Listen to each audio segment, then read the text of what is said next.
yang ada dalam masyarakat terkait dengan surat tuntutan yang sudah dibacakan oleh penuntut umum adalah hal yang wajar dan biasa terjadi. Ya, ada yang bilang terlalu tinggi, ya, ada yang bilang terlalu rendah, ya, ada yang bilang tidak adil. Ya, tentu kita mengapresiasi, menghargai pendapat masyarakat. Ya, kita tidak bisa menafikan karena perkara ini adalah perkara yang sangat-sangat menarik di masyarakat. Ya. Nah, mengenai tadi ada suatu tuntutan, perbedaan tuntutan di masing-masing terdakwa, 5 terdakwa yang kami ajukan, ya, yaitu PS Verdi Sambo mendapatkan seumur hidup, ya. Terus Eliezer mendapatkan 12 tahun, PC Kuat Ma'ruf dan Riki Rizal mendapatkan masing-masing 8 tahun, ya kan. Ini tentu ada hal-hal yang dipertimbangkan oleh penuntut umum, ya.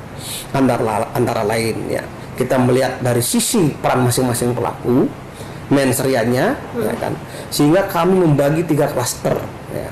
Klaster pertama adalah orang-orang atau pelaku atau terdakwa yang secara langsung, ya, menyebabkan menghilangkan nyawa orang lain. Di mana klaster itu adalah ada FS sebagai intelektual dader dan Eliezer sebagai dader, jadi sebagai eksekutor daripada tindak pidana pembunuhan berencana ini. Klaster kedua yaitu ada Ibu PC, ya, ada Kuat Ma'ruf, ya, ada juga di sini Riki Rizal Wibowo, ya. Mereka adalah sebagai orang yang memang tahu adanya suatu tindak pidana pembunuhan berencana, tetapi tidak secara langsung menyebabkan kematian, menghilangkan nyawa orang lain, yaitu korban.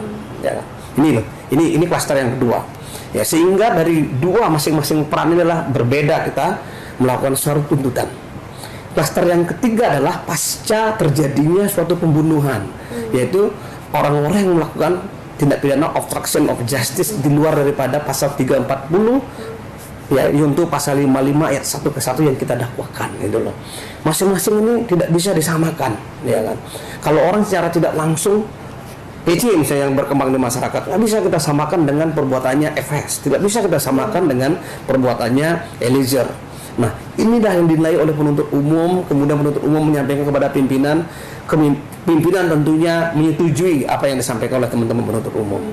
Jadi tidak ada sama sekali yang hal-hal di luar, ya, di luar dari masyarakat sampaikan bahwa ini ada masuk angin, ya, di sini ada apa istilahnya, ada tekanan dari pimpinan, nggak ada. Murni adalah dari penuntut umum, karena jaksa itu adalah satu, end on the bar. Jadi apa yang keluar dari kejaksaan itulah yang harus dibacakan, dan itu adalah mulai dari satu proses yang panjang, ya. Bagaimana fakta hukum itu kita nilai secara bersama-sama, dan masyarakat juga sudah tahu itu. Ini yang perlu kami jelaskan.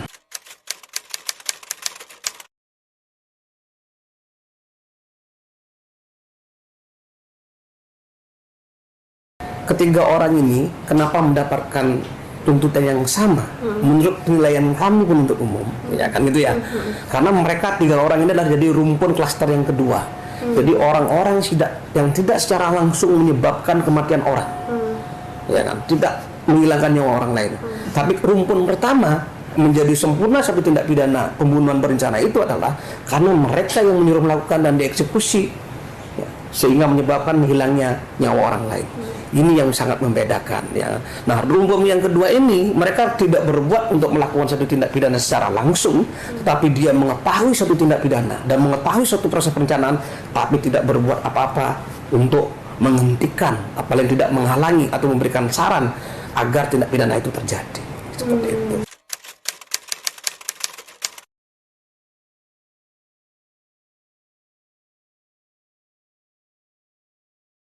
Saya hargai, ya, LPSK ini sebagai lembaga pemerintah tentu kami hormati sekali, ya. Saya mengapresiasi semua proses persidangan pengamanan terhadap diri terdakwa dari Baradahe sampai saat ini juga berjalan dengan baik, itu kami hargai. Namun demikian kami terikat dengan tadi, pembuktian itulah terikat dengan para peran terdakwa masing-masing terungkap di persidangan, ya. Pertama itu. Yang kedua, kita lihat dulu secara yuridis, ya. Secara yuridis itu seperti ini. Apakah pembunuhan berencana secara limitatif diatur di dalam Undang-Undang LPSK adalah berhak mereka diberikan, ya, itu diberikan justice kolaborator. Kan itu kita kaji, ya, ternyata di dalam undang-undang secara limitatif tidak ditegaskan bahwa pembunuhan berencana itu sendiri, ya, bukan merupakan daripada tindak pidana tertentu sebagaimana surat edaran Mahkamah Agung nomor 4 2011 ya. Yang dimaksud tindak pidana tertentu itu Mbak secara tegas sudah dijelaskan di sana, yaitu tindak pidana yang terorganisir. Apa itu? Tindak pidana narkotika, korupsi, ya, tindak pidana TPPU, tindak pidana pencucian uang, tindak pidana trafficking, yaitu penjualan orang. Ini yang diatur gitu loh. Nah, khusus perkara pembunuhan berencana secara limitatif atau secara tegas tidak diatur mengenai itu. Itu satu.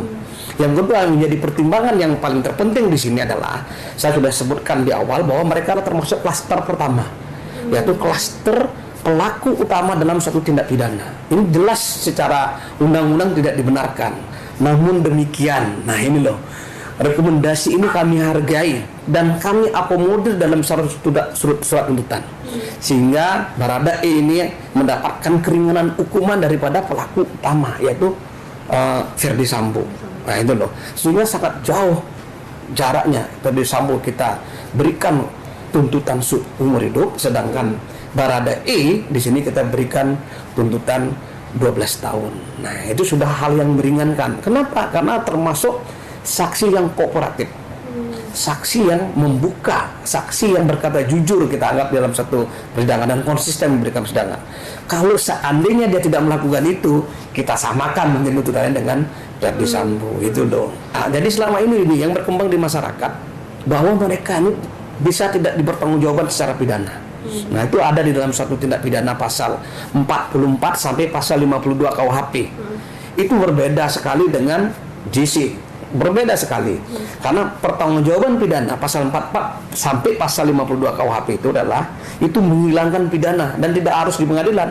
Pertama dari jaksa itu kalau pada saat penelitian tahap pertama itu sudah dengan sendirinya tidak sampai ke pengadilan perkaranya. Karena apa? Terikat dengan tadi. Kalau dia melakukan perintah undang-undang seperti regu tembak, ya, itu diatur oleh undang-undang. Ya, dan mereka tidak akan dihukum karena undang-undang yang memerintahkan dia untuk melakukan menghilangkan nyawa orang lain. Tapi kalau ini melaksanakan perintah jabatan tidak tepat juga, karena tidak melaksanakan perintah jabatan yang sah itu tidak ada sampai menghilangkan nyawa orang lain, ya kan? Nggak ada. Nah, inilah yang sering disampaikan di beberapa media, ini tidak sama dengan pertanggungjawaban pidana dengan JC, sangat berbeda. Ya, JC ini juga Mbak, ya saya sampaikan di sini, yang pada akhirnya nanti pada proses persidangan ke depan, ini adalah yang menentukan adalah majelis hakim.